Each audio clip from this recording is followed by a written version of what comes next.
It sounded like a ball bouncing. I went to check on the kids and yell at them for being up so late and messing around. And you know, of course, everybody's sleeping.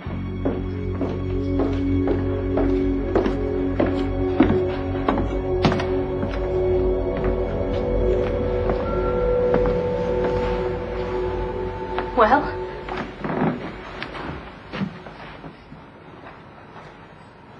They're all asleep.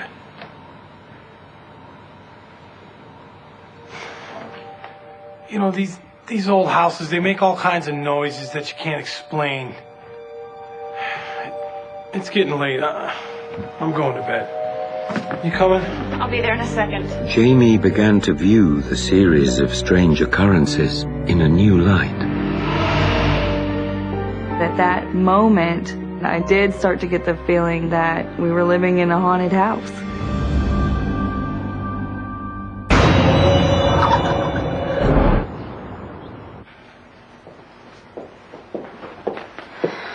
Jamie visited the local library in search of information about ghosts and hauntings. I'll finish this up for you. Okay. Brenda will finish helping you.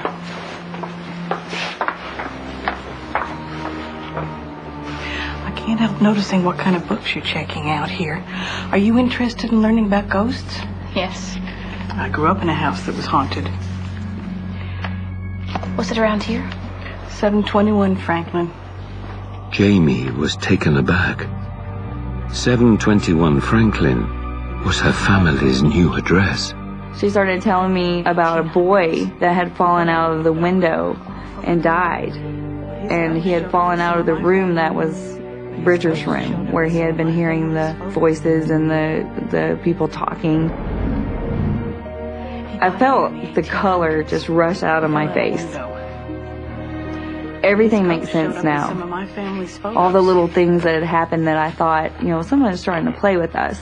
Did you ever feel afraid? I mean, did this ghost ever hurt anyone? I just think he was looking for attention, you know. Poor little guy. You let me know if these help you.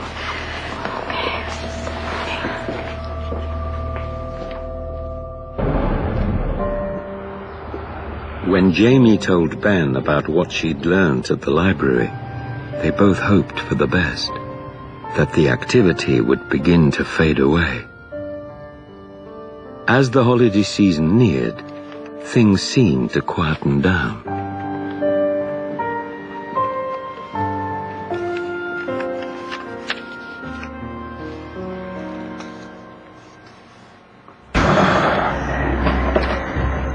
I felt like someone was standing right behind me.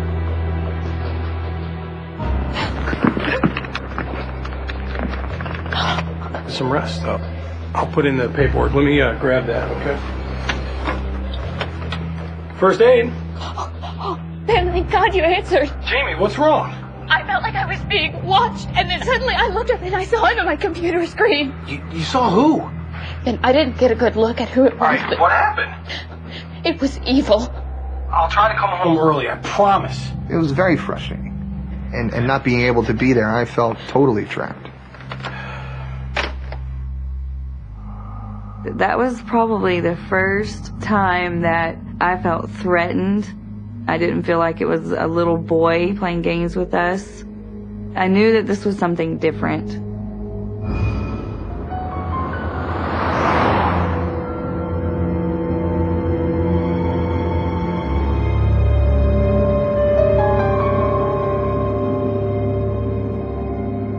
Jamie wondered if the woman who had seen the image of the boy had ever encountered another presence. Is Brenda working? I'm sorry, Brenda no longer works here. Do you know how I can get in touch with her? I'm afraid not. She left with no forwarding address or telephone number. Did she leave the area? I think so, but I can't give you any more information Look, than that. I am just a friend trying to get in touch with her. Is there something I can help you with? No. Thank you. I was really disappointed because I thought this is going to be at least an answer to what we're dealing with here. Although days passed without incident, the dark presence continued to weigh on Jamie's mind.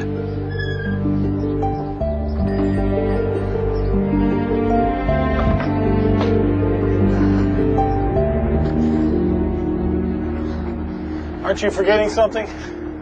My briefcase. Hey, don't forget to pick up Tori after school. She's over at Megan's, remember? I forgot. Okay. I really had a real, just eerie, kind of sick feeling in my stomach.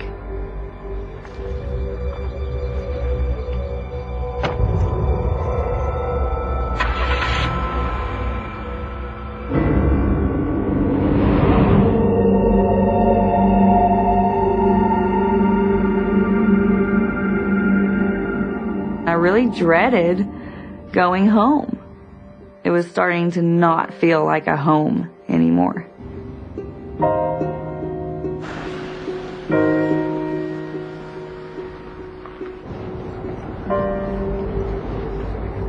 Are you enjoying working on that group project you and Megan are working on? Yeah, I'm finishing it now. It'd be great if you didn't hit all the bumps. Sorry, honey. There's road construction. Thought we'd have some pasta tonight. How does that sound?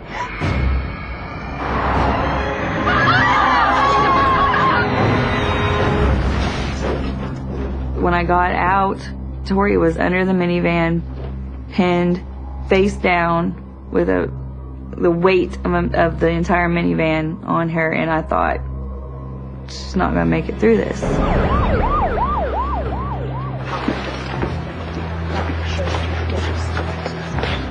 How is she?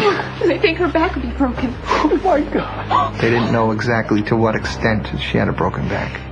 And so we were obviously concerned about whether she could ever walk again. It terrified me to not know. We believe Tori may have compression fractures to several of her vertebrae. I thought back about the events of the day and feeling like I was being watched, and that whole feeling that I had before we had the wreck. I started to wonder if there was some kind of connection. Right now, I can't. We just have to wait.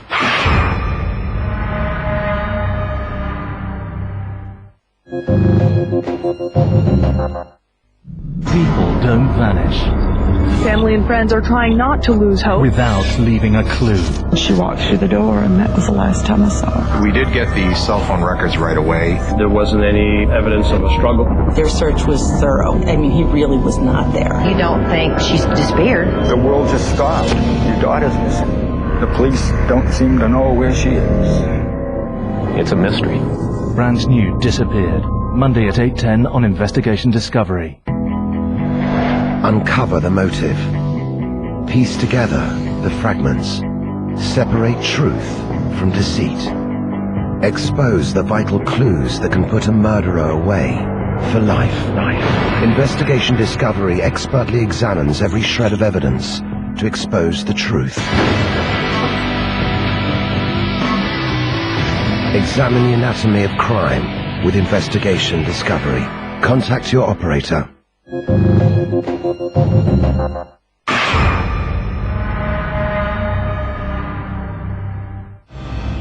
11-year-old Tori Shea had suffered severe injuries from a traffic accident.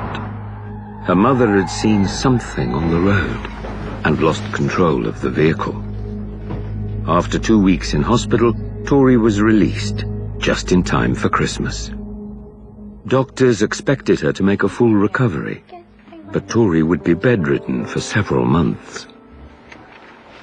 She could not walk without help, so I took a leave of absence from work because she needed pretty much constant care. And all that? You sure? You okay? Bridger, that's Tori's scooter. It's okay. He can ride it. It was an awful Christmas because we had just bought her a scooter. Don't worry, you'll be up and around riding on that thing before you know it. The scooter is kind of like hey, you know, you will walk again. You will be able to ride the scooter eventually. You're not paralyzed. Thank the good Lord for that.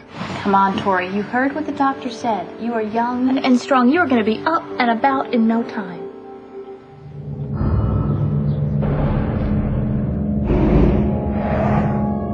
weeks passed.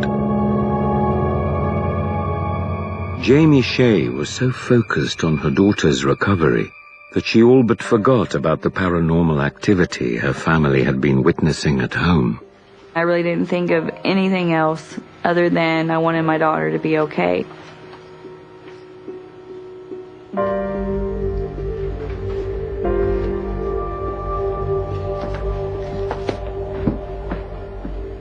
Bridger, what are you doing up?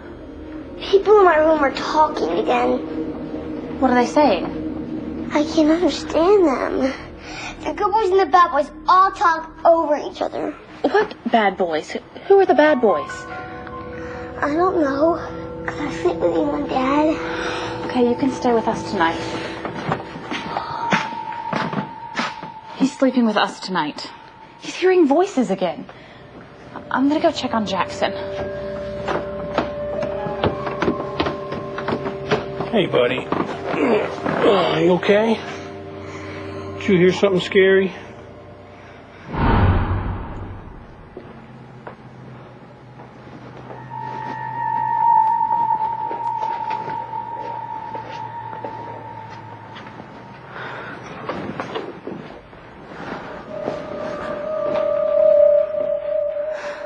Jamie was relieved to find her youngest, Jackson, sleeping peacefully, unaffected by the voices that plagued his brother, Bridger.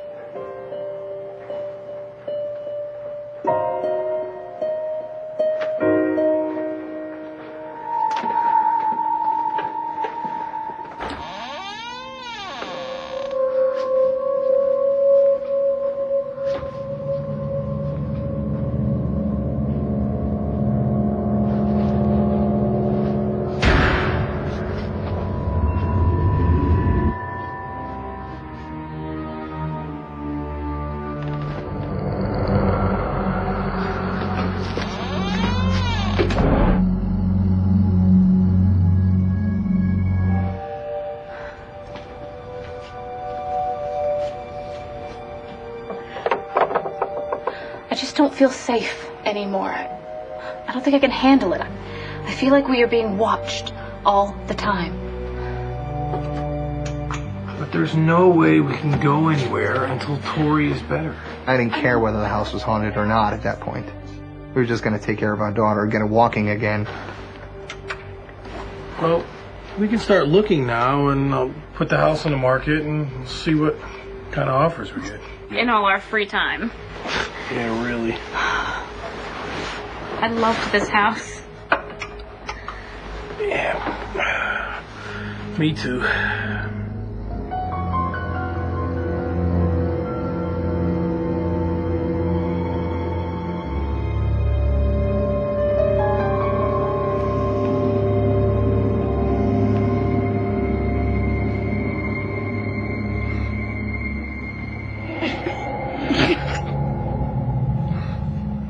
Cut it out, Ben. What? Quit flicking my hair. What are you talking about? I didn't touch your hair.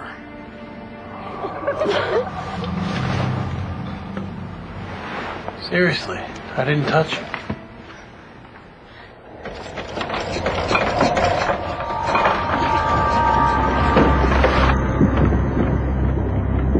I'll go get Jackson. Everything is gonna be okay. What's happening? We're just gonna go sleep in the living room.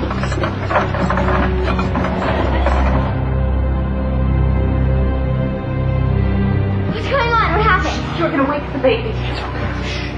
There's nothing to worry about. I just felt this urgent need to get everybody into the same room, and that way I could protect them in some way. Little man, we are just gonna sleep right here. Somebody please just tell me what's going on. Just a little excitement, that's all. We have got to find somebody who can help us. We cannot live like this.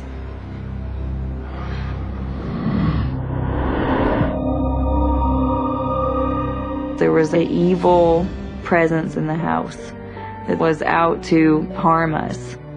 And it wasn't the boy, it was something else. That was starting to show itself more. And I knew we had to do something. The Shays contacted a paranormal research organization. As soon as Tori was well enough to spend the night away, The couple sent her and her brothers with the childminder and arranged for the researchers to come to the house. Investigator Alan Lowe and his team had one goal: